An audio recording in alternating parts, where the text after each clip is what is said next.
بیتullah میرا نہیں، بے شک چابیاں میرے پاس ہیں، بے شک وہاں کا انتظام میرے پاس ہے، بے شک میں وہاں کا متولی ہوں، لیکن تیرا خیال غلط ہے، کعبے کا مالک میں نہیں، کعبے کا مالک تو وہ ہے جو تیرا بھی مالک ہے، میرا بھی مالک ہے، سارے جہان کا وہی مالک ہے، وہ تجھ سے خود بات کرے گا، مالک میں مالک ہی نہیں، میں بات کیوں کروں؟ پھر اس نے کہا کہ جی انتظام تو آپ کے پاس ہے نا، جو بات کرنی ہے وہ آپ بات کریں۔ عبد المطلب نے جواب دے دیا، فرمایا میں نہیں جانتا، کعبے والا جانے اور تو جانے، تیرے پاس ہاتھیوں کی فوج ہے، میرے پلے کچھ نہیں، وہ خود تیرا مقابلہ کرے گا۔ جب زیادہ مجبور کیا ابرہہ نے، عبد المطلب نے ایک ہی بات کہہ دی، اور ساری زمین کا مالک وہ، آسمان کا مالک وہ، سمندروں کا مالک وہ، دریاؤں کا مالک وہ، تیری فوج کا مالک وہ، میرا خالق و مالک وہ تجھ سے خود نہیں بڑھے گا، میرا کعبہ ہے ہی نہیں، مالک کائنات کا ہے، وہ خدا تجھے خود سنبھالے گا۔ ابرہہ سے اتنی بات کہہ دی حضرت عبد المطلب نے، اور اس کے بعد گھر گئے۔ پریشانی ہے الہی، میں کیا کروں؟ میرے پاس تو لشکر نہیں، میرے پاس تعداد نہیں، میرے پاس فوج نہیں، اس کے پاس تو ہاتھیوں والی فوج ہے، مگر اتنا تو کر سکتے تھے۔ اسی وقت عبد المطلب کی آنکھوں میں آنسو آ گئے اور فرمایا، اے بیٹی آمنہ، او آمنہ، چلو بیت اللہ میں چل کر دعا مانگے۔ عبد المطلب نے سیدہ آمنہ کو ساتھ لیا، مدنی کریم صلی اللہ تعالی علیہ وسلم پیٹ میں ہیں، چلی جا رہی ہیں، اور کعبے میں لے گیا دادا، اور ہاتھوں میں غلاف کعبہ پکڑا دیا۔ حضرت آمنہ کے ہاتھوں میں غلاف کعبہ ہے، اور حضرت آمنہ دعا مانگ رہی ہے۔ حضرت سیدہ آمنہ کہتی ہے، او مولا تیری مرضی، تو کریم ہے، تو رحیم ہے، تو خالق و مالک ہے۔ مولا ہم نے تو سنا تھا کہ اس گھر کو بسانے والا آنے والا ہے، اور آج اس بیت اللہ کو ہاتھیوں کی فوج لے کر گرانے آیا دشمن۔ سیدہ آمنہ کی آنکھوں سے آنسو گر رہے ہیں، دعا مانگ رہی ہے، اور تمہیں تو دعا بھی نہیں مانگنی آتی، لیکن یہاں بیٹھ کے نہیں کہتا ہوں میرے مولا میں سیاکار ہوں، گناہ گار ہوں، تیرے در کا خطا وار ہوں، ہزاروں نہیں لاکھوں کروڑوں گناہوں میں ڈوبا ہوا ہوں، زمین کے ذرات سے زیادہ میرے گناہ، سمندر کے قطروں سے زیادہ میرے گناہ، زمین کے ذرات سے زیادہ میرے گناہ، درختوں کے پتوں سے زیادہ میرے گناہ، آسمان کے ستاروں سے زیادہ میرے گناہ، یہ سب کچھ ہے، پر میرے مولا بتا میں جاؤں کہاں؟ دعا مانگی سیدہ آمنہ رضی اللہ تعالیٰ عنہ نے، سرکار کے دادے نے دعا مانگی۔ آواز آئی، عبد المطلب جب تم نے میرا دروازہ کھٹکھٹا دیا، اور اگلی بات یاد کر کے لکھ کے لے جاؤ، کیا مزیدار بات ذہن میں آئی ہے۔ آواز آئی، عبد المطلب تو دعا مانگتا بات اور تھی، سارا مکہ مانگتا بات اور تھی، سارے قریش والے دعا مانگتے بات اور تھی، آمنہ کے لیے دعا مانگتی بات اور تھی، میں تیری جھولی کیسے خالی لوٹاؤں؟ آمنہ پیٹ میں میرے محبوب کو لے کے آئی ہے صلی اللہ علیہ وسلم، اور فرمایا اب میں نے اتنا قبول کر لیا، لشکر کی حاجت نہیں، فوج کی ضرورت نہیں، قریش والے بھی جاؤ، سردار آرام کرو، مکے والوں سو جاؤ، فرشتوں تمہاری ضرورت نہیں، جنوں تمہاری حاجت نہیں۔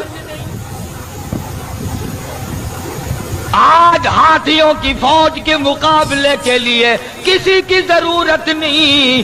آمنہ جب تو کالی کملی والے کو لے کے آ گئی، میں بھی تمہیں ایسی جنگ کر کے دکھاؤں گا جس سے میری خدائی سمجھ میں آئے. نرالی جنگ ہوگی آج. عبد المطلب نے جب یہ بات کہہ دی کہ کعبے والا کعبے کی بات کرے گا تو میں ہی کروں گا. جبریل ہٹ جا، اسرافیل ایک طرف ہو جا، میکائیل اپنی طاقت کو الگ رکھو، سارے فرشتوں ایک طرف ہٹ جاؤ.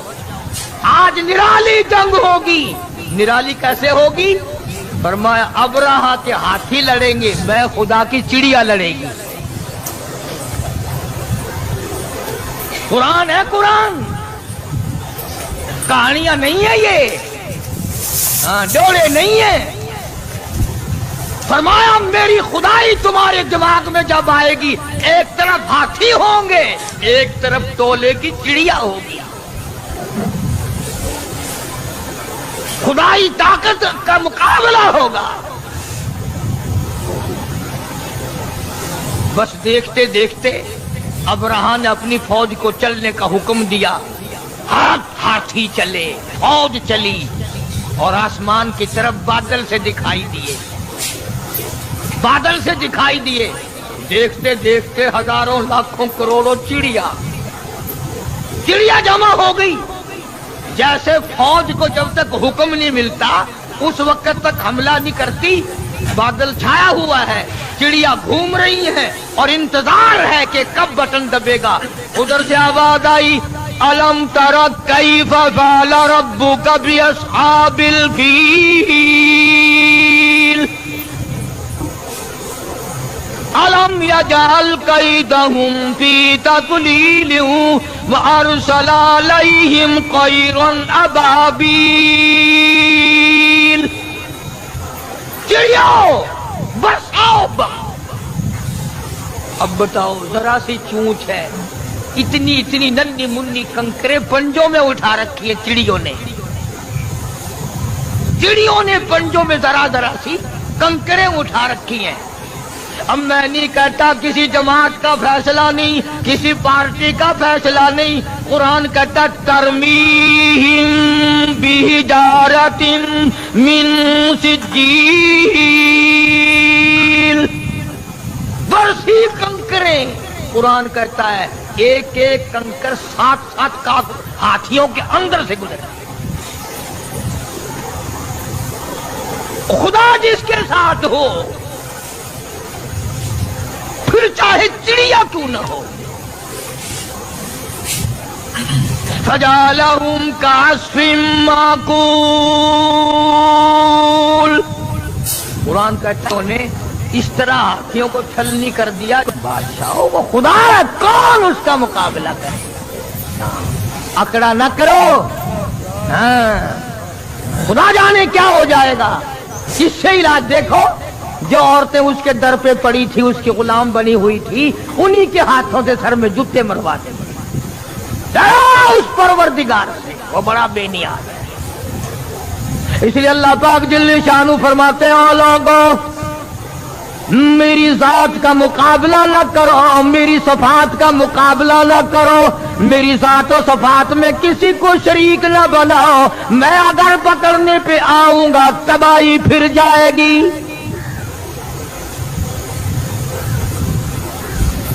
اب رہا گیا اپنے کعبے کو بنانے آیا تھا، سب کچھ کھو بیٹھا. عرض کرنے کا مقصد یہ تھا کہ محمد عربی صلی اللہ علیہ وسلم ہمارے لیے رحمت بن کر آئے، ہمارے لیے کرم بن کر آئے، رؤوف بن کر آئے، رحوم بن کر آئے، رحیم بن کر آئے، مہربانیوں والا نبی بن کر آئے، شافی کوثر شافی معشر بن کر آئے، ساقی کوثر بن کر آئے، شفیع المذنبین بن کر آئے، محمد عربی صلی اللہ علیہ وسلم امت والے قرآن والے بن کر آئے. ارے سوچنے والی بات تو یہ ہے کہ نبی نے ہمیں قرآن دیا اور ہم نبی کے یہاں نبی کے دروازے پہ نبی کے حضور میں ہر وقت بدماشیاں پیش کریں.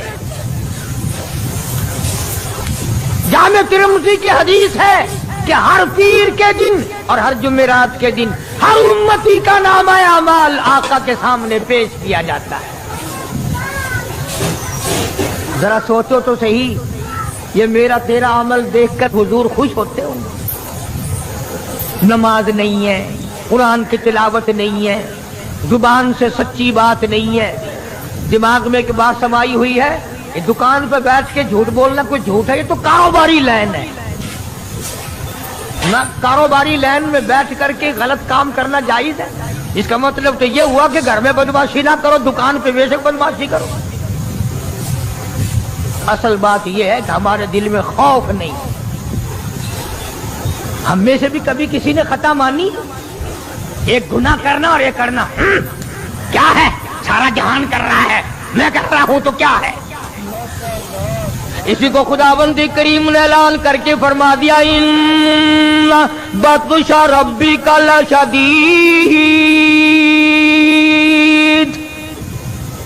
میری پکڑ بڑی سخت ہے. ایسا وقت میں لاؤں گا جنازہ اٹھانے والا کوئی نہیں، کفن دینے والا کوئی نہیں، غسل دینے والا کوئی نہیں، قبر میں دفن کرنے والا کوئی نہیں. سری تمہاری ہوگی، کھوپڑیاں تمہاری ہوں گی، کتے گھسیٹیں گے. عقل کرتا ہے آدمی. کسی کو ڈاکٹری پہ ناز ہے، کسی کو افسری پہ ناز ہے، کسی کو پیری فقیری اور مولوی پڑھنے کا فخر ہے، کسی کو حاجی اور نمازی پڑھنے کا فخر ہے. فرمایا کیا فخر کرو گے؟ میرے در پہ آؤ گے تو تمہیں پتہ چل جائے. یہ تو بھائی سیدھی سادی بات ہے. میں بھی زور لگا رہا ہوں، جب موت آئے گی خود بخود پتہ چل جائے گا کہ ساری دنیا میں اور ساری زندگی میں میں کیا کرتا رہا.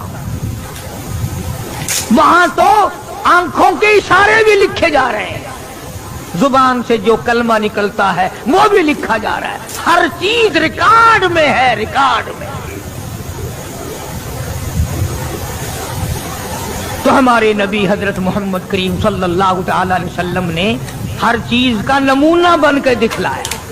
کھا کے دکھایا، پی کے دکھایا، سو کے دکھایا، اپنی شادیاں کر کے دکھلائی، اپنی بچیوں کی شادیاں کر کے دکھلائی، اپنے عزیز و رشتہ داروں کی شادیاں کر کے دکھلائی، بیمار بھی ہو کے دکھایا، مدینے کا بادشاہ بن کے بھی دکھایا، اور اپنے پیٹ پہ 2 پتھر باندھ کے بھی دکھلایا. ایک ایک وقت میں ایک ایک بکری کی ران بھی کھا کے دکھائی، اور کئی وقت میں درختوں کے پتے چبا کر الحمدللہ پڑھ کے بھی دکھایا.